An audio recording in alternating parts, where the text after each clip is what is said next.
বর্তমানে এই ফায়ার কার্ডগুলো ইন্টারনেটে বেশ ভাইরাল। বেশ কয়েকটা টিউটোরিয়াল দেখে যা বুঝলাম, ম্যাথস না করলে এই কার্ডটা বানানো একটু ঝামেলার আছে।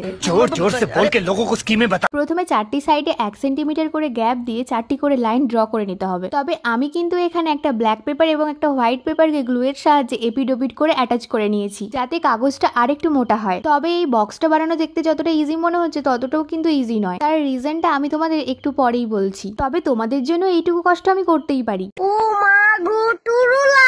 এরপর 4টি সাইডে যে 4টে স্কোয়ার দেখতে পাচ্ছ ওটাকে কাট করে নিতে হবে। আমি তো আবার স্কোয়ার কাটতে গিয়ে অনেকটাই বেশি কেটে ফেলেছিলাম। যাই হোক, তোমরা আবার আমার মতন এই ভুলগুলো করো না, তাহলে এই বক্সটা আর তোমরা কাউকে দিতে পারবে না। আর আমি তো বানিয়েছিলাম শুধুমাত্র তোমাদেরকে দেখানোর জন্য। তবে এই ধরনের কার্ড যে শুধু নিউ ইয়ারে দিতে পারবে তা কিন্তু নয়, সামনে কিন্তু আসছে ভ্যালেন্টাইন্স ডে। আর এই কার্ডটি আমরা ডেকোরেট করব ডিমের খোসা দিয়ে। তবে যদি কোনো অপছন্দের মানুষকে দিতে চাও এই কার্ডটি, তাহলে কিন্তু পচা ডিমের খোসা বেশ ভালোই কাজ দেবে। সামনের একটা লাইন বাদ দিয়ে কিন্তু আমি যেভাবে কাট করছি ওভাবেই কাট করে নিতে হবে। আর সবশেষে 4টি সাইডকে ভালোভাবে ফোল্ড করে অ্যাটাচ করে নিলেই রেডি হয়ে যাবে আমাদের কার্ডের বেস। তবে 4টি কোণে হোয়াইট গ্লু লাগাতে একদম ভুলো না, যেটা আমি ভিডিওতে দেখাতে পারিনি। এরপর দুটো ডিমের খোসার ওপর ভালোভাবে কালার অ্যাপ্লাই করে নেব। এই কার্ডটা বানানোর পর যখন আমি 4টি সাইডকে ভালোভাবে অ্যাটাচ করতে চেয়েছিলাম তখন বারবারই খুলে যাচ্ছিল, কেন আমি জানি না। এতটা পরিমাণ ঝামেলায় পড়তে হবে যদি প্রথমে জানতাম তাহলে এই কার্ডটি আমি বানাতামই না। বাট ডিমের খোসাটি শুকনো হয়ে গেলে হাত দিয়ে ভেঙে নেব। এই বক্সটি বানিয়েছিলাম, ওর মধ্যে ওপরে হ্যাপি নিউ ইয়ার আর মাঝখানে একটা হার্ট এঁকে নিয়েছি। এরপর পালা ওই হার্ট শেপের মধ্যে এক এক করে ডিমের খোসাগুলোকে অ্যাটাচ করা। কাজটি কমপ্লিট হয়ে যাওয়ার পর গ্লুয়ের সাহায্যে একটি টিস্যু পেপার এবং একটি দেশলাইয়ের কাঠি ভালোভাবে অ্যাটাচ করে দিতে হবে, নয়তো যাকে এই কার্ডটি গিফট করবে ওই বান্দা আবার কোথায় কোথায় না দেশলাই খুঁজতে থাকবে। যাই হোক, শেষ পর্যন্ত ফায়ার কার্ডটি বানাতে পেরে কিন্তু স্যাটিসফাইড মনে হচ্ছিল। চলো আমি কার্ডটি জ্বালাতে থাকি, আর তোমরা যদি আমার চ্যানেলে নতুন হয়ে থাকো তাহলে চ্যানেলটিকে সাবস্ক্রাইব করে দিও।